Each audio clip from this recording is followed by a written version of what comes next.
Hi guys, আজকে আমি একটা জিনিস বানাবো যেগুলো আপনারা দেখলে অবাক হয়ে যাবেন। তো আমার কাছে সবাইকে ফার্স্ট অফ অল আসছে দুধ আর হচ্ছে ডিম। তো দুধ দিয়ে ডিম দিয়ে কি করা যায় বলেন তো? গেস করি পুটিং।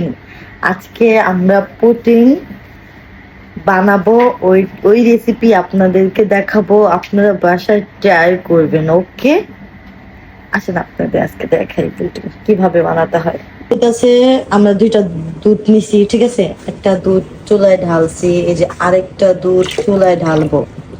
তা এটা পুরোটুক দিব না, এটা অর্ধেক দিব, দিয়ে এটাকে আগে জাল করবো। কিভাবে কিভাবে পুটিং করতে হয় এটা আপনাদেরকে সম্পূর্ণভাবে দেখাবো, আপনারা খালি আমার রেসিপিটা ফলো করবেন। গাইস, আপনারা সবসময় দুধগুলা এইভাবে নাড়া দিবেন, জানি নিচে দিয়ে যেন না লাগা যায়। কিনার দিয়েও সুন্দর কইরা এই কাঁচায় নিবেন, জানি কিনার দিয়ে পারফেক্ট ভাবে জানি হয়। আর ঠিক মতো জানি দুধগুলা জানি বলক আসে, সুন্দর করে নাড়া দিবেন, নিচে দিয়ে যেন না লাগে, লেগে গেলে তো শেষ, প্রথমে মজা তো পাবেন না। গাইস দেখেন, চিনি আছে না আপনার, চিনি একটু পানি দিয়ে চিনি দিয়ে সুন্দর করে প্যারাবিনে এইভাবে লাড়াচাড়া লাড়াচাড়া লাড়াচাড়া দিবেন। আর হইতাছে যখন লাল লাল হয়ে যাবে, তখন আপনারা যেই পাতিলে এটা মানে এই রাখতে চান বা সিদ্ধ মতো করতে চান, ওটার মধ্যে করবেন। তো এখানে আমরা দেখাইতেছি লাড়াচাড়া লাড়াচাড়া লাড়াচাড়া দিয়ে কিভাবে রংটা, সেটাও আপনাদেরকে দেখাবো। দেখছেন কি সুন্দর কালার আসছে, এটার নাম হচ্ছে ক্যারামেল। ওকে, এইভাবে আর একটু কালার আনবেন, আর একটু জাল দিবেন, জাল দিয়ে আর একটু সুন্দর করে কালারটা আসবে।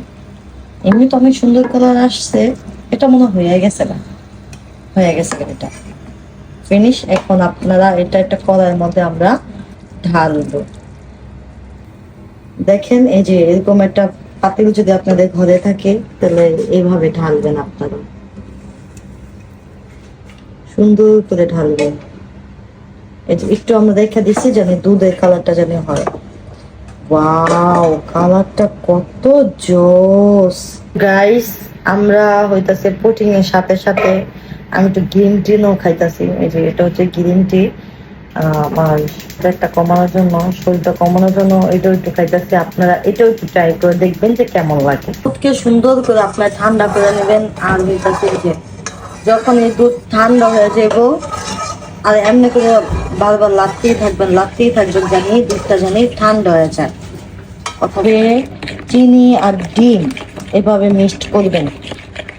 যে পর্যন্ত এটা ভালোভাবে মিক্সড না হয়, সেই পর্যন্ত আপনারা এটাকে মিক্সড করতেই থাকবেন।